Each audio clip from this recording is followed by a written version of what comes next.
고센TV 시청자 여러분 안녕하세요. 마에스트로나입니다. 교회를 다니면서요. 많은 분들이 이제 예수님을 믿는다고 하는 분들 중에 많은 분들이 가지고 있는 공통적인 문제점이 있습니다. 죄의 반복. 어떤 동일한 죄를 반복을 할 때도 있고요. 그리고 동일하지는 않지만 여러 가지 죄에 이제 노출이 되는 부분. 그래서 결국은 마귀에게 속는 것인데 나는 죄가 많아서 구원받지 못할 거야. 예수님 오셔도 나는 휴거되지 못할 거야. 이런 두려움을 갖게 됩니다. 이건 일단은 여기서 먼저 짚고 넘어가자면 이거는 마귀의 거짓된 장난입니다. 절대로 물론 이제 현실의 상황은 성도님이 어떤 죄를 반복해서 짓든 아니면은 죄에서 벗어나지 못한 결국은 같은 말입니다만 그 죄의 문제로 인해서 이제 고민하시고 그리고 구원에 대해서 휴거에 대해서 이제 두려워하시는 부분, 바로 이 부분이 이제 많으실 거고요. 그리고 이게 이제 또 이제 연관되는 부분이지만 결과적으로 이게 어떤 상태를 얘기하는 거냐면 신앙과 삶이 이질화된 거예요. 겉과 속이 따로 노는 거예요. 겉으로는요, 신앙인의 모습을 가지고 있죠. 우리는 교회도 가고요, 기도도 하고요, 찬양도 하고요, 말씀도 듣고 읽고 공부도 합니다. 그런데요, 이게 겉입니다. 겉으로는요, 신앙인의 모습을 가지고 있어요. 그런데 속으로는요, 이 겉을 따라가지를 못하는 거예요. 받쳐주지를 못하는 거예요. 이게 바로 삶과 신앙의 이질화입니다. 삶과 신앙은 일치화가 돼야 되는데 결과적으로 이렇게 말들 하죠. 삶 따로 신앙 따로. 이게 되는 거예요.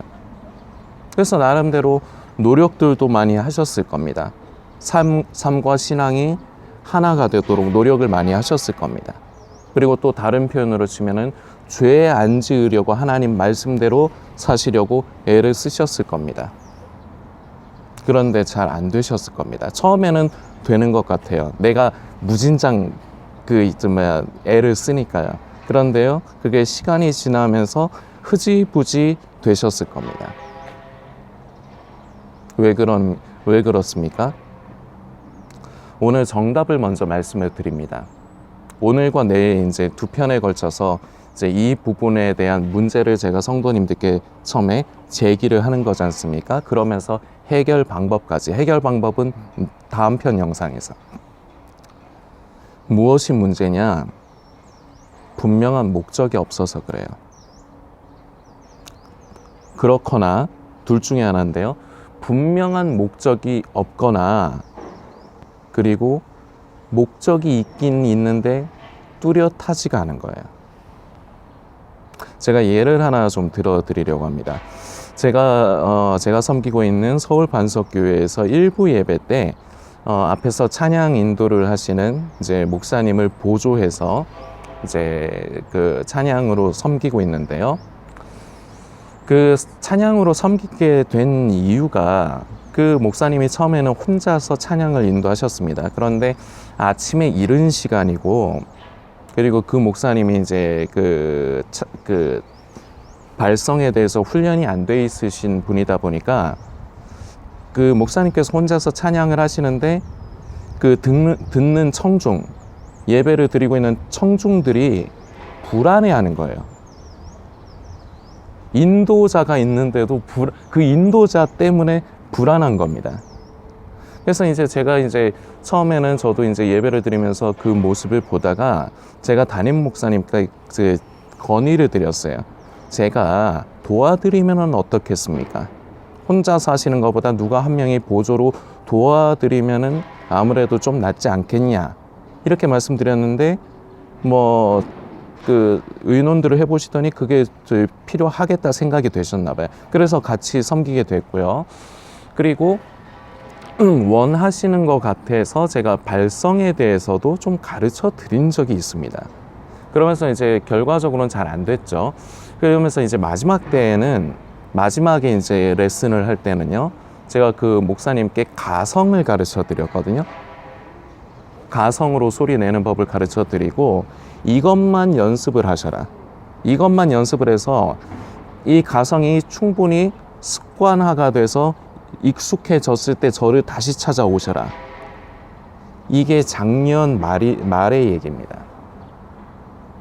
저희 거의 지금 반년이 지나가고 있는데도요, 지금 그 목사님은 저를 찾아오질 않아요. 그렇다고 해서 아침에 예배 때 그 찬양 인도가 나아지셨느냐, 찬양을 할 때 그 발성이 나아지셨느냐? 아니요. 여전히 똑같아요. 불안해요. 그리고 가면 갈수록 더해요. 찬양을 부르다가요, 아침에 힘드니까 찬송가가 다른 CCM이라든지 이런 것보다 부르기가 힘들거든요. 제대로 부르려면요. 부르다가요, 목이 아프니까 찬양을 안 하고 그냥 마이크 들고 있기만 하는 순간이 점점 늘어나요. 제가 보니까. 왜 그렇습니까? 제가 있으니까 안심을 하는 겁니다. 제가 만일에 없었다면, 같이 찬양을 하지 않는다면 그러겠는가 싶기도 해요. 자, 아까 전에 분명한 목적이 없기 때문에 라고 제가 문제에 대한 답을 말씀을 드렸는데, 이 목사님의 얘기를 제가 한 이유가 바로 이거예요. 분명한 목적이 없는 거예요. 본인이 찬양을 잘 할 수 있도록 잘 해야 된다. 잘 인도를 해야 된다. 왜냐하면은 평생 부목사님만 하실 건 아니잖아요. 나중에 이제 따로 이제 개척을 하신다든지 결국은 이제 어딜 가셔서든 찬양을 인도하고 그래야 되는 순간이 있을 텐데, 앞으로를 위해서라도 내가 분명하게 해야 된다. 그래서 내가 훈련을 하고 연습을 해야 된다. 이런 분명한 목적 의식이 없는 거예요. 그러니까요, 6개월이 지났는데도 그때 많은 걸 요구하지 않았어요. 제가 가성만 연습, 그때 어떻게 내는지도 모르셔서 가르쳐 드렸어요. 그리고 그걸 한 다음에 그것만 익숙하게 하셔서 오셔라. 그런데요, 말씀드렸지만 반년이 지나는데도요, 저를 찾아오지 않아요. 왜 안 찾아옵니까? 연습을 안 했으니까. 그러니까 저를 볼 때마다 저는 이런 염려가 들어요. 그 목사님이 주일에 아침마다 저를 볼 때마다 속에 괜한 죄책감 비슷한 게 있지는 않을까. 내가 그 날민 집사님이 가르쳐 준 대로 이걸 해야 되는데 해오지를 않고 시간만 계속 지나가네. 미안해서 어쩌지? 이런 죄책감이 있지는 않을까. 혹시라도 이런 염려가 저는 듭니다. 다시 말씀드리지만 분명한 무언가 목적이 없기 때문에 그런 것입니다. 이게 바로 정답이에요. 성도님, 우리 모두가 다 같은 입장에 있지만 성도들이 세상을 살아가면서 예수님을 믿는다는데 겉으로는 분명히 예수님을 믿는 모양이 있어요. 교회를 다시 말씀드리지만 교회도 다니고 기도도 하고 이런 모양은 있어요. 그런데 속이 받쳐지지 않는 것. 그래서 결과물이 삶과 신앙의 이질화, 삶 따로 신앙 따로. 이것을 가지고 사도 바울 선생은 디모데후서에 이런 말씀을 기록을 합니다. 디모데후서 3장의 5절 말씀인데요. 경건의 모양은 있으나 경건의 능력은 부인하니 이 같은 자들에게서 네가 돌아서라. 여기서 경건의 모양과 경건의 능력이라는 말이 나옵니다. 모양, 겉의 모습, 신앙인의 외적인 모습, 경건의 능력, 그 외적인 모습과 함께 합쳐져야만 하는 신앙의 진정한 본질, 삶과 신앙의 일치화. 이것을 위해서는 분명한 목적이 필요합니다. 우리 성도님들 다들 원하실 겁니다. 죄에 대해서 진정한 자유함, 죄 짓고 싶지 않고, 그리고 내 삶이 진정으로 예수 믿는 사람다운 삶이 되기를. 노력도 많이 하셨는데 잘 되지 않고, 그래서 포기하신 분들도 많을 거라 생각이 됩니다. 분명한 목적이 있어야 됩니다. 그런데요, 흐지부지한 목적을 가지면 안 되고, 다시 말씀드리지만 분명한 목적입니다. 무엇이 목적이 되어야 되느냐? 구원이 목적이 되어서는 안 됩니다. 그래서 흐지부지돼요. 내가 구원받으려고, 지옥 안 가려고, 휴거에서 버림받지 않으려고 하면요, 처음에는 그게 돼요. 그런데요, 인간은요, 천연적으로요, 성령을 따라 사는 것에 익숙하지 않아요. 그러다 보니까요, 지금 내 현실 때문에 현실에 찌들어서 그저 그렇게 살아가요. 아까 예로 말씀드린 그 목사님, 제가 어쨌거나 주일마다 같이 찬양을 하지 않습니까? 그러니까 어쨌거나 넘어가잖아요. 그러니까 흐지부지 되는 거예요. 똑같은 거예요. 우리의 삶도 똑같은 거예요. 지금 내가 당장의 삶에 처한 현실, 이 문제 때문에 그저 그렇게 살아가다 보니까 삶에 대한 변화 없는 겁니다. 처음에 마음으로는 원하죠. 그리고 처음에 흉내는 내죠. 어떻게 해서든지 그렇게 살려고 하죠. 그래서 잘못되는 게 행위주의, 행위구원이 됩니다. 구원에 초점을 맞추면요, 구원받으려고, 지옥 안 가려고 그렇게 하다 보면요, 이 현실의 문제 때문에 이게 밀려요. 결국은 구원의 문제 중요하지 않습니까? 휴거의 문제 중요하지 않습니까? 그런데요, 현실적으로는요, 인간에게 더 중요한 거는요, 지금 내가 사는 삶이에요. 성도님들 동의가 되실 겁니다. 이게 머리하고 속이 따로 노는 거예요. 구원에 초점을 맞추면은 결과적으로 실패합니다.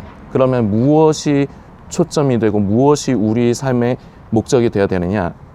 자, 성도님들 분명히 기억하십시오. 이것으로 성도님의 삶이 변화됩니다.